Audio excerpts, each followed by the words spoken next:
आइए बाल संस्कारशाला और माँ की संस्कारशाला दोनों ही पाठ्यक्रमों में हम लोग बच्चों को कहानियाँ सुनाते हैं और कहानियों के माध्यम से बच्चों के भीतर बहुत सारे मानवीय मूल्यों का हम लोग विकास भी करते हैं। बहुत सारी बातों को समझाने की कोशिश करते हैं, कई अनसुलझे विषयों को सुलझाने की समझाने की कोशिश भी करते हैं। तो ये कहानियाँ हम क्यों सुनाएं? बड़ी बात है। पूरी दुनिया में कहते हैं जब से मनुष्य की सभ्यता का विकास हुआ है तब से मानव के विकास के साथ ही ये कहानियाँ भी चलती रही। अपने अपने परिवेश की अनेक कहानियाँ माता पिता या आप इधर उधर से सुनते हैं। तो कहानियाँ बच्चों को सुनाते समय क्या उद्देश्य होना चाहिए, क्यों हम उनको सुना रहे हैं, ये बात पहले स्पष्ट हो जानी चाहिए। तो मैं आपसे कहूँगा कि ये जो कहानियाँ हैं बड़ी अद्भुत हैं। ये कहानियाँ सिर्फ उनका मनोरंजन नहीं करती बल्कि बच्चों का बहुत अच्छे से मार्गदर्शन करती हैं, उन्हें एक आदर्श व्यक्ति के रूप में विकसित करने में उसकी सहायता करती हैं। जब आप कोई कहानी में किसी बहुत ही आदर्श कैरेक्टर की, आदर्श पात्र की व्याख्या कर रहे होते हैं, उसके संबंध में बता रहे हैं, घटनाएं बताते हैं, तो बच्चा उन घटनाओं से, आदर्श व्यक्तित्व से, उसकी वाणी से बहुत सारी चीज़ें सीखता है। इसलिए कहते हैं कि जब से सभ्यता का विकास हुआ तब से कहानियाँ भी विकसित होती चली गई। तो कहानियाँ इसलिए सुनाना चाहिए कि हम बच्चों को आदर्श बनाना चाहते हैं। फिर बच्चों में नैतिकता का विकास करना, हमारे बच्चे नैतिक रूप से समृद्ध हों। आदमी सामाजिक रूप से और वैचारिक रूप से बहुत विकसित हो जाता है परंतु नैतिक रूप से कमज़ोर होता है। विचार से तो हर आदमी आदर्श होता है। सब कहते हैं सत्य बोलना धर्म है, झूठ बोलना पाप है, तो निश्चय ही हर आदमी जानता है। पर ये पाप और पुण्य का जब अनुभव का समय आता है तब नैतिकता की कमी के कारण व्यक्ति पाप करने में या झूठ बोलने में रुचि लेने लगता है। इसलिए ये हमारे भीतर, हमारे बच्चों के भीतर नैतिकता का विकास करती हैं। इसलिए कहानियों के माध्यम से हम बच्चों के भीतर नैतिकता का विकास करें। फिर संस्कृति और अपने परिवेश की समझ, बच्चों के बीच में कहानियों के माध्यम से अपने परिवेश को, अपनी संस्कृति की समझ को हम विकसित कर सकते हैं। बच्चों के भीतर आप देखते हैं कि सुनने की क्षमता का विकास हो जाता है। आदमी की सबसे बड़ी समस्या है कि वो सुनता नहीं है, दूसरों को बताता है पर स्वयं नहीं सुनता। तो इन कहानियों के माध्यम से बच्चों को सुनने का अभ्यास होता है कि बच्चे कहानियों को सुने और सुनकर बड़ी रुचि से सुनते हैं। तो आपके दूसरा व्यक्ति क्या कह रहा है इसको सावधानी पूर्वक उसको सुनते जाएं तो एक बहुत बड़ी बात का विकास बच्चे के भीतर कहानियों के माध्यम से सुनने की शक्ति का है, सुनने का आदत का विकास होता है। इसके साथ ही हम देखते हैं कि बच्चे के भीतर कहानियों में आने वाले पात्र या घटनाएं या अलग अलग विषय उसके भीतर जिज्ञासा का विकास करते हैं। बच्चा सोचता है, नए नए प्रश्न उसके मन में खड़े करता है। आपने देखा हो जब माँ कहानी सुनाती है तो बच्चा बीच बीच में कुछ कुछ पूछता है। तो आपको जब वो कुछ कुछ पूछता है तो रुक करके आपको उसकी जिज्ञासाओं का समाधान करना है। तो बच्चा हमारा जिज्ञासु बनता है, उसको पूछने का, जिज्ञासा प्रकट करने का, समाधान ढूंढने का अवसर मिलता है। तो इस तरह से हम देखते हैं कि बच्चे के भीतर कहानियों के माध्यम से जिज्ञासा का विकास होता है। इसी के साथ उसकी कल्पनाशीलता बढ़ती है। बच्चे के भीतर कल्पनाशीलता का विकास होता है। आप मान लीजिए मसलन कोई कहानी सुना रहे हैं, आप जंगल की बात कह रहे हैं, तो जंगल में आप दृश्य खींचते हैं अपनी आवाज़ से ही, कहानी के ढंग से ही कि साहब एक शेर था, वहाँ बहुत बड़े बड़े पेड़ थे, वहाँ पर एक नदी बह रही थी और वहाँ चिड़ियाँ चहक रही थी। अब ये जितनी बातें आप अपने बच्चे को सुनाते हैं वो सब बातों को इमेजिन करता है हमारा बच्चा, और वो जंगल देखता है अपने मन में, नदी देखता है, जानवरों को देखता है, पेड़ों को देखता है। तो स्वाभाविक रूप से उसकी कल्पना शक्ति का एक बहुत ही स्वस्थ विकास कहानियों के माध्यम से हो जाता है। और एक बात और होती है कि जब बहुत ध्यान से बच्चे कहानी सुनते हैं, आप देखना बाकी चीज़ें बच्चे भले ही ध्यान से ना करें परंतु कहानी सुनने में बच्चों की एकाग्रता का बहुत ही शानदार विकास होता है। इसलिए बच्चों को अगर एकाग्र बनाना है तो हम उनको कहानियाँ जरूर सुनाएं। कहानियाँ सुनाएंगे बड़े एकाग्रता से, मन लगा करके, और आपके समीप आकर के, आपके बिल्कुल पास बैठ करके, मुंह से मुंह लगाकर बच्चा कहानी सुनता है तो बच्चे के भीतर एकाग्रता का विकास हो जाता है। ये हमारे लिए कहानी का एक बहुत बड़ा पार्ट है और हम बच्चों को एकाग्र बनाना चाहते हैं। यही एकाग्रता बड़े होकर ध्यान में परिणत होती है। तो इस तरह से हम देखते हैं कि बच्चों को एकाग्र बनाने का काम हुआ। इसके साथ ही कहानी जब आप सुनाते हैं तो अनेक विषय होते हैं कहानी के। कभी आप जंगल की कहानी सुनाते हैं, कभी किसी पक्षी की, कभी जानवर की, कभी राजा की, कभी नदी की कहानी, तो कभी आसमान की कहानी। तो जो कहानियाँ आप सुनाते हैं, इन कहानियों में अलग अलग विषयों के अलग अलग शब्द आते हैं, तो बच्चों की शब्द सामर्थ्य बढ़ती है। बच्चों की शब्दावली में वो विकास होता है, वो नए नए शब्द भी सीखता है कहानी से। कहानी में जो बातें आ रही हैं उनसे वो शब्द सीख जाता है और उनका प्रयोग अपनी दैनिक दिनचर्या में करने लगता है। तो इस तरह से वो बहुत सारी अपने शब्दों को सीखता है। इसके साथ ही आप देखेंगे कि बच्चे के भीतर संवेदना का विकास होता है, भावनात्मक विकास होता है उसका। वो अनेक बातों को कहने का ढंग सीखता है। कहानी में जिस तरह कहा जा रहा है, कई बार आप देखेंगे बच्चा अगर वैसी कोई दृश्य उपस्थित हो जाए या वैसी कोई घटना दिखाई दे तो बच्चा तुरंत उस कहानी के डायलॉग को मारता है। तो इससे समझ में आता है कि वो उसके भीतर सीखने की प्रक्रिया बढ़ रही है और उसका भावनात्मक विकास हो रहा है। अगर मान लो संवेदना की कोई कहानी सुना रहे हैं तो कई बार आपने देखा होगा कहानी में बच्चे रोने लगते हैं, तो उनको भी ऐसा लगता है जैसे मान लो उनके साथ ही घट रही है। तो ये संवेदना का विकास है। फिर साथ ही साथ में संवाद और संचार की कला का भी विकास होता है बच्चे का।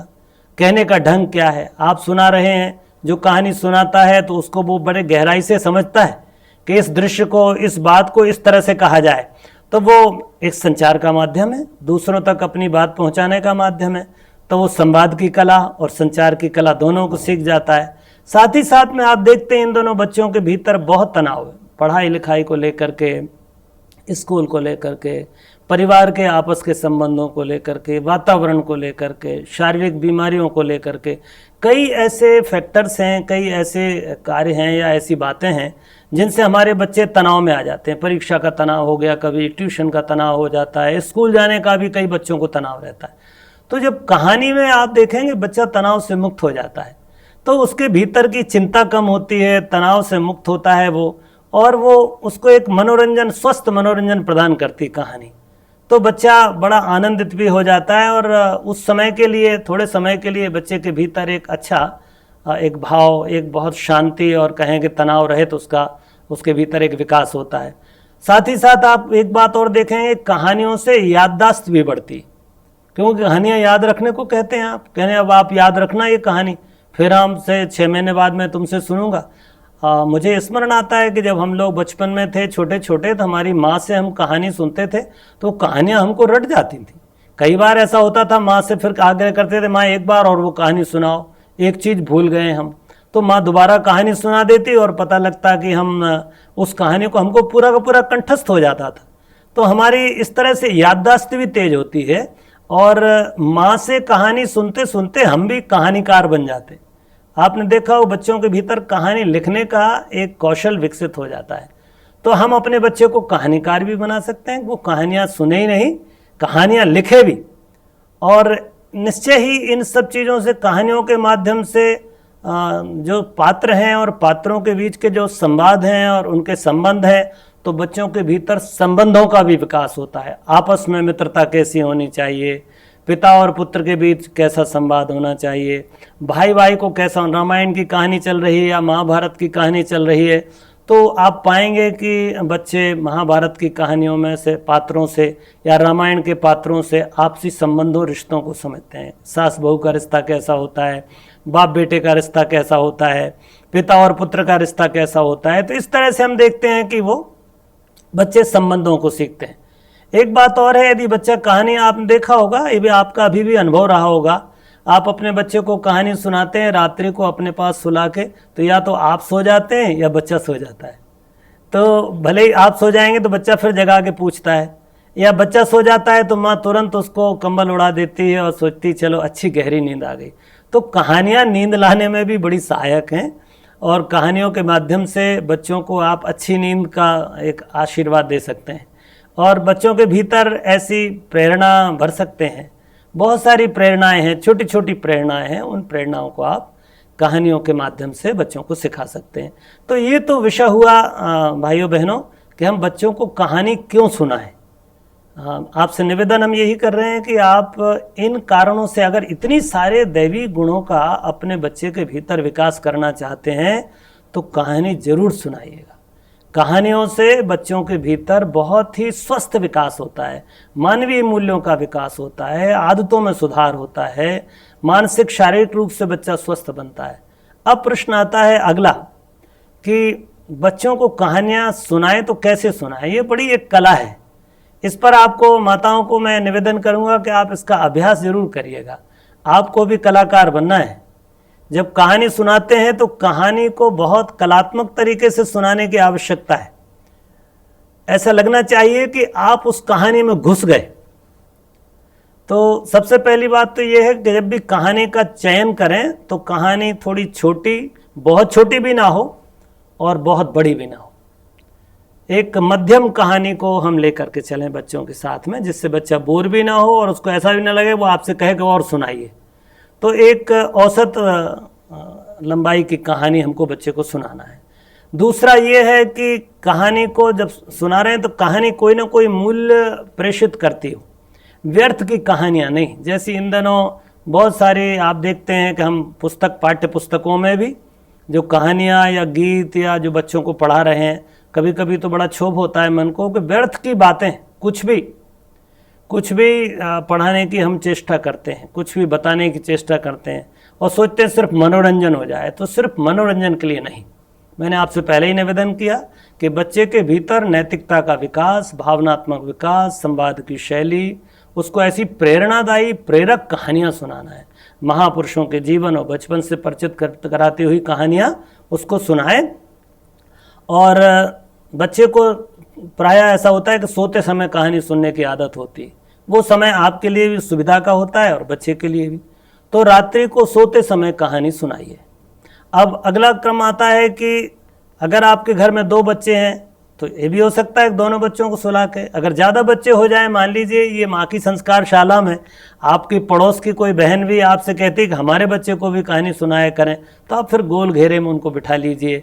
आप एक तरफ बैठ जाइए, बीच में ऐसा अर्धचंद्राकार गोला बना लीजिए और बच्चों के आई से आई कांटेक्ट बनाते, आंख में आंख डालते हुए उनमें घुल मिल करके ऐसा लगे मानो आप बच्चों के साथ बच्चे बन गए और बिल्कुल कहानी में प्रवेश कर जाएं। आप आगे क्या होने वाला है कहानी में, तो निश्चय ही उसमें बच्चों को प्रेरित करें, बीच बीच में उनको उत्साहित करें ताकि बच्चे को भीतर एक क्यूरियोसिटी हो।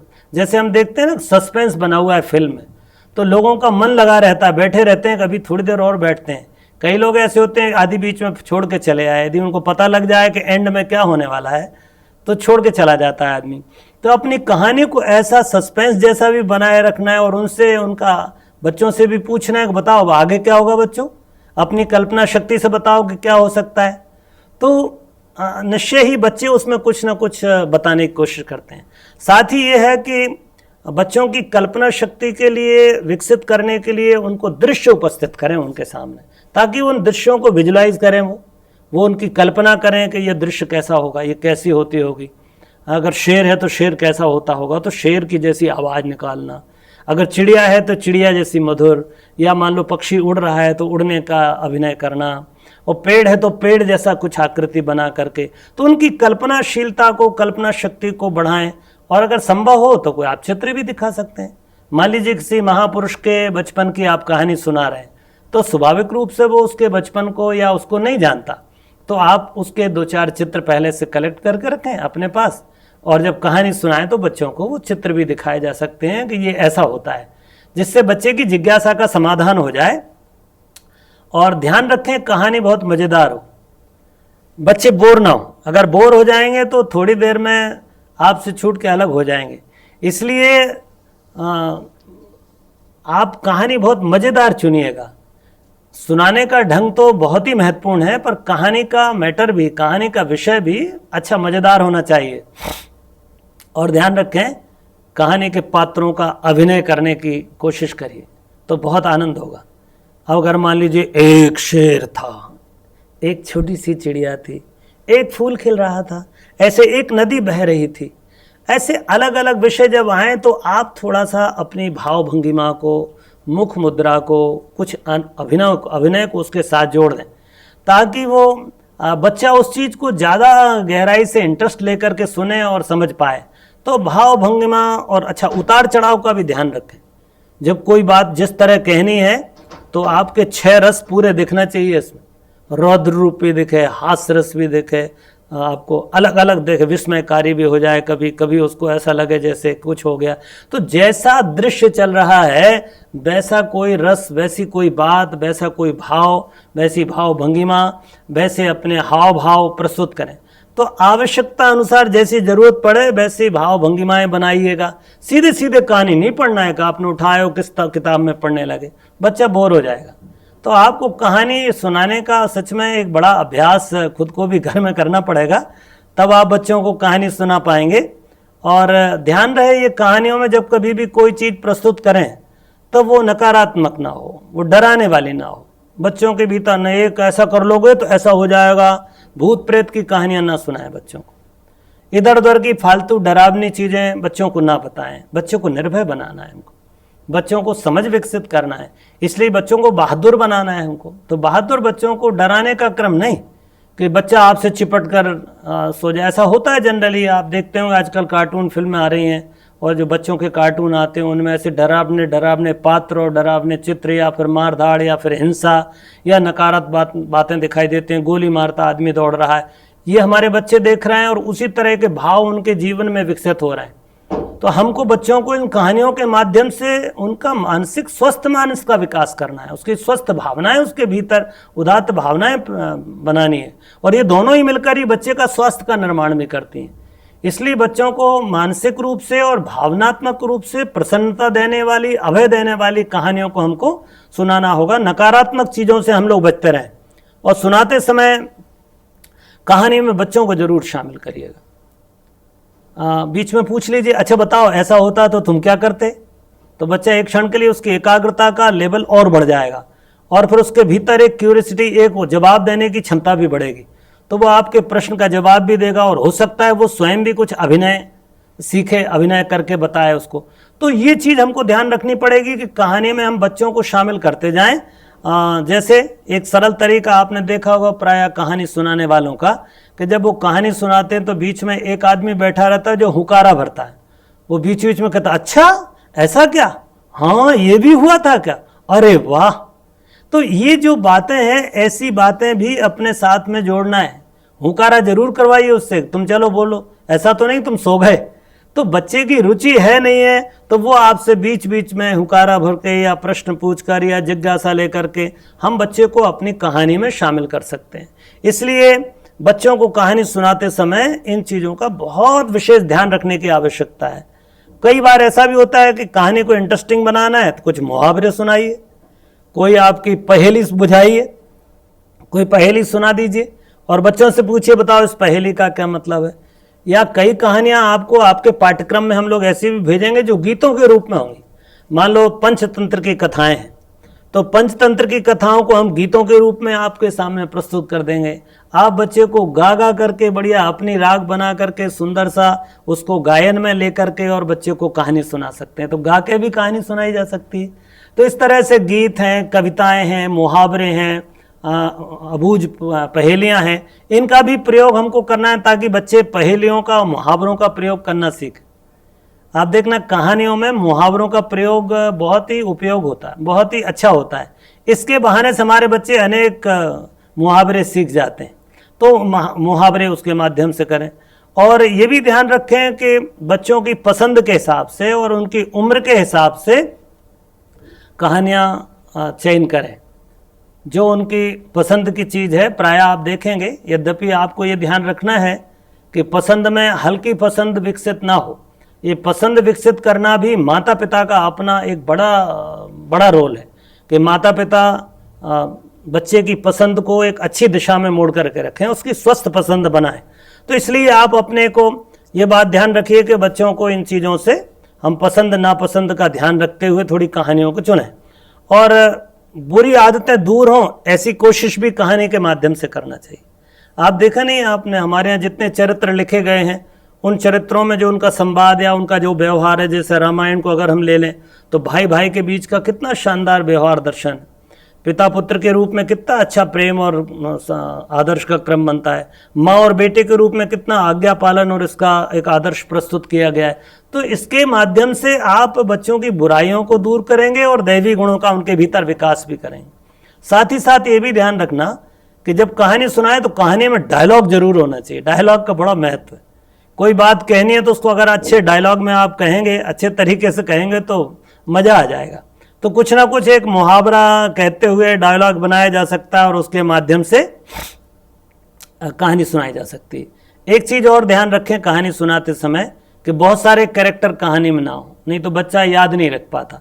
ज़्यादा से ज़्यादा 2 या 3 या 4 कैरेक्टर से ज़्यादा ना हो। इतने कैरेक्टर को रखते हुए ही कहानी को, अपनी पूरी कहानी को समेटना है। रात को सोते समय सुना सकते हैं या दिन में भी कहानी कभी सुनाई जा सकती है। तो ध्यान रखें इस चीज़ का कि बच्चे को आप जब सुविधा होती है, जब उसका सुनने का मन होता है, तब उसको आप सुनाइए। अच्छा, एक बात और हम कहना चाहेंगे यहाँ कि ओवर एक्टिंग नहीं करना है।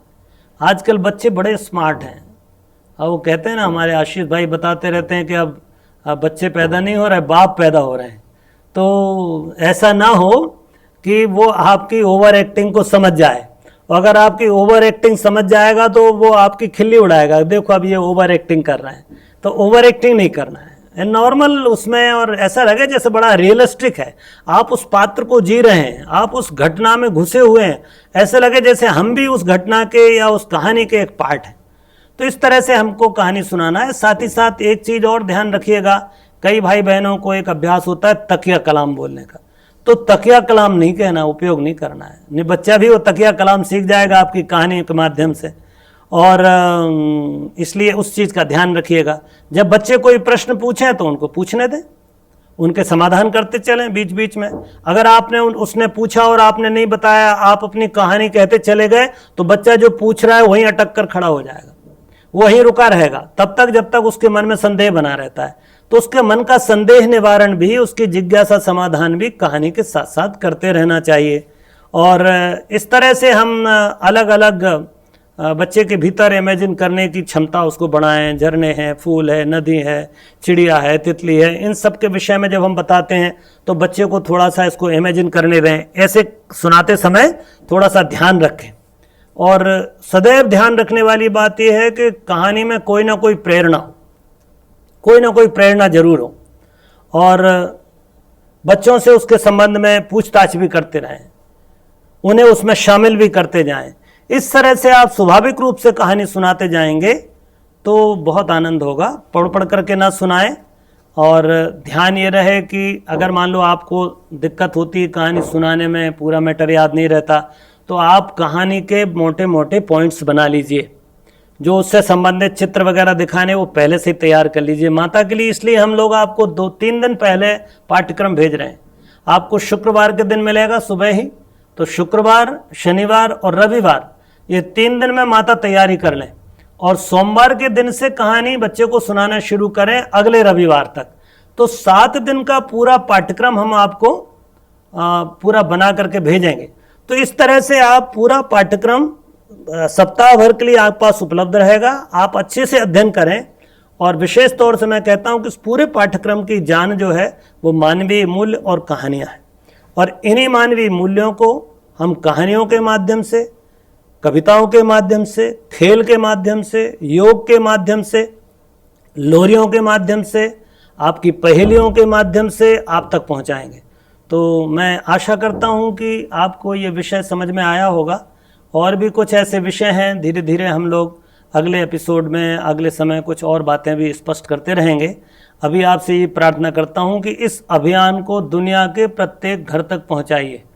ये इतनी सी बात नहीं है कि आपने गायत्री परिवार के घर तक पहुंचा रहे। गायत्री परिवार के बच्चे तो सुसंस्कारी हैं ही, परंतु आप जहां कहीं भी हैं, जिस भी वेबसाइट से जुड़े हैं, जिस भी ग्रुप से जुड़े हैं, जो भी आपका परिचय क्षेत्र है, आपके रिश्तेदार हैं, आपके मित्र हैं, सबको इस मटेरियल को तुरंत फॉरवर्ड कीजिए।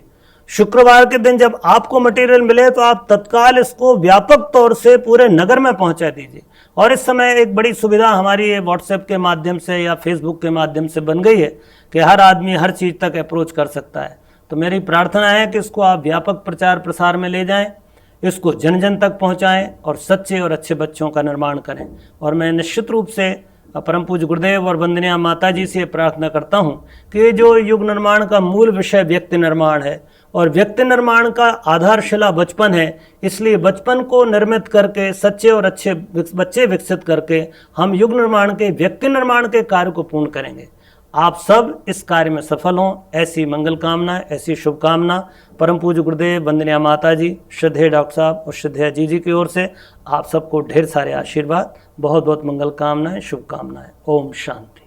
हमारे YouTube चैनल शांति कुंज वीडियो गायत्री परिवार को सब्सक्राइब करें एवं बेल आइकन जरूर दबाएं ताकि गायत्री परिवार की विभिन्न गतिविधियों की जानकारी आपको मिलती रहे।